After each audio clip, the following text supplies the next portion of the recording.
Bem-vindos à nossa análise de hoje.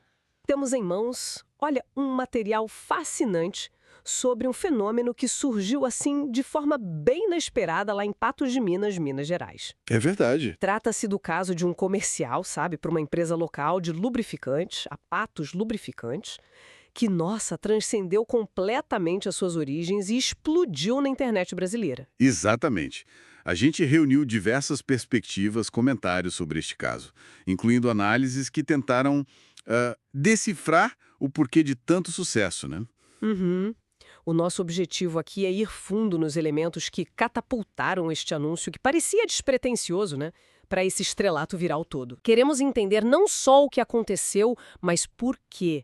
Qual foi a faísca? Quem estava por trás da ideia? E, olha, crucialmente, que lições a gente pode tirar daqui sobre comunicação, né? Marketing de guerrilha, talvez. E o poder surpreendente da identidade local numa era tão conectada digitalmente como a nossa. A questão central é de fato intrigante. Pensa bem. Num cenário publicitário saturado por grandes produções, orçamentos milionários e aquela busca incessante por um apelo nacional, sabe? Sim, aquela coisa mais genérica, né? Exato. Como é que um anúncio regional, de baixo orçamento, para um produto, vamos dizer, como lubrificantes, consegue não só furar essa bolha, mas virar tópico de conversa nacional? Tem algo mais aí do que só sorte ou um vídeo engraçadinho. Sem dúvida. Vamos começar então contextualizando o momento. O mercado publicitário, principalmente para produtos industriais, automotivos, tende a ser bastante sério, né? Zero. Focado em performance, talvez com uma pitadinha de humor, mas um humor mais padrão. É, um humor mais seguro, digamos. Isso, de repente surge esse comercial da Patos Lubrificantes. Para quem não é de Minas, ou mesmo de Patos, deve ter sido um choque cultural, estético. Precisamente. A surpresa foi um fator inicial importante. As fontes que a gente viu indicam que nem a própria empresa, nem provavelmente o criador, antecipavam essa escala de repercussão. Imagina a cena. Pois é, imagina. Um negócio local, focado ali na sua comunidade, de repente vê o nome e o anúncio circulando em grupo de WhatsApp pelo Brasil todo, comentado em fórum online, gerando um meme.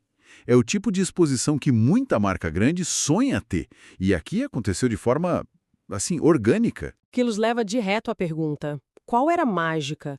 O que esse anúncio tinha de tão diferente para provocar essa reação toda? Não bastava ser só de uma cidade do interior.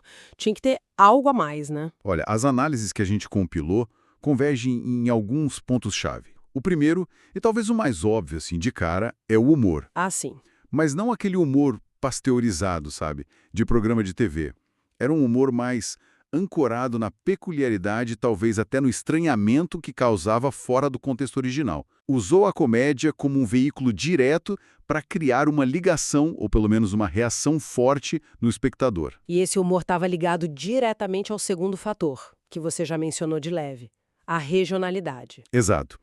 E aqui reside talvez o ponto mais disruptivo da coisa toda. As fontes são unânimes em destacar que, ao contrário da tendência de tentar limpar sotaque, referência local, para soar mais neutro ou nacional, Aquela coisa polida. isso. A Patos Lubrificantes mergulhou de cabeça na identidade própria. Foi corajoso, né? Muito. A expressão usada nas fontes é ótima. O anúncio usou a língua do povo daqui. Isso é mais do que só o sotaque mineiro de Patos de Minas. Implica o ritmo da fala, as pausas, as gírias, as expressões, todo um universo linguístico e cultural que normalmente é filtrado ou até eliminado na publicidade tradicional. Foi uma aposta assim radical na autenticidade. É interessante pensar nesse contraste. Enquanto tantas marcas gastam fortunas para criar uma imagem polida, universal, às vezes até meio sem graça. Asséptica, né? Isso, asséptica. Esse anúncio fez o caminho inverso. Assumiu as suas rugas, a sua especificidade, e parece que foi justamente essa recusa em se conformar que gerou a conexão.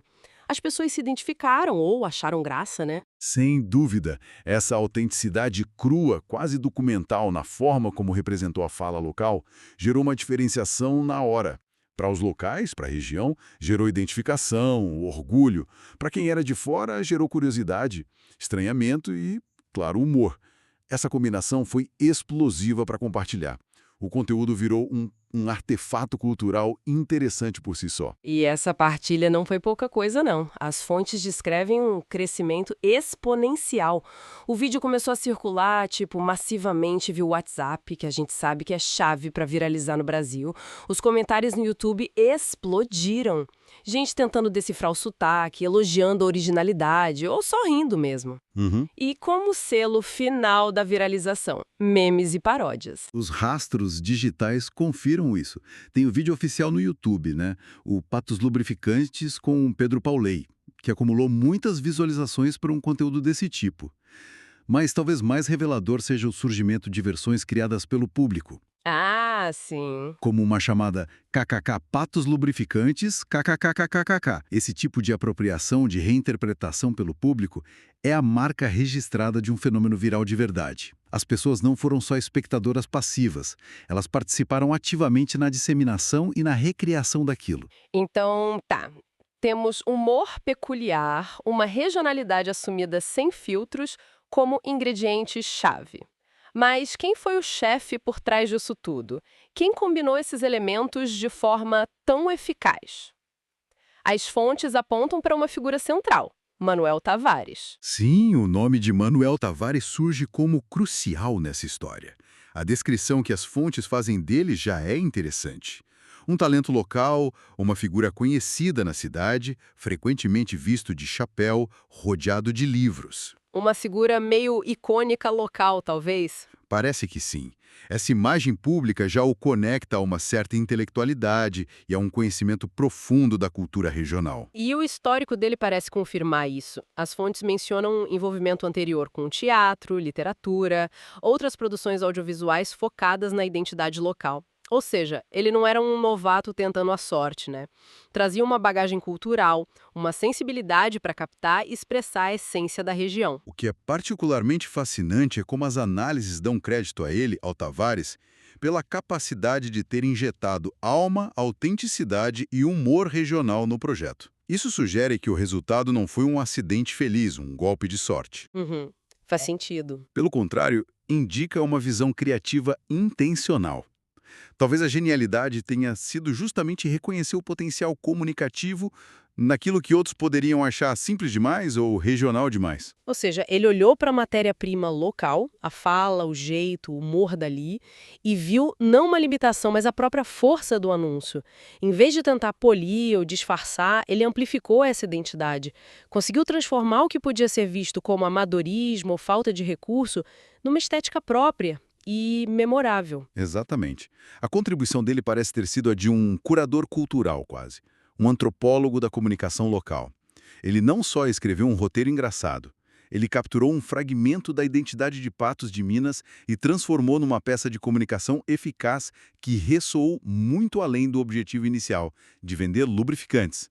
Conseguiu criar algo com profundidade cultural, sabe? Mas, como acontece com fenômenos que ganham muita visibilidade e desafiam as regras, a recepção não foi só aplauso, né? O sucesso trouxe debate, trouxe críticas. É importante a gente olhar para essa dimensão também. Sem dúvida. Nenhuma disrupção acontece sem gerar alguma faísca. As fontes trazem algumas críticas que circularam na época.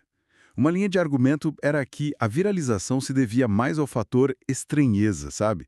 Ou bizarrice, do que a uma qualidade real. Ah, o fator é tão diferente que chama atenção. Isso.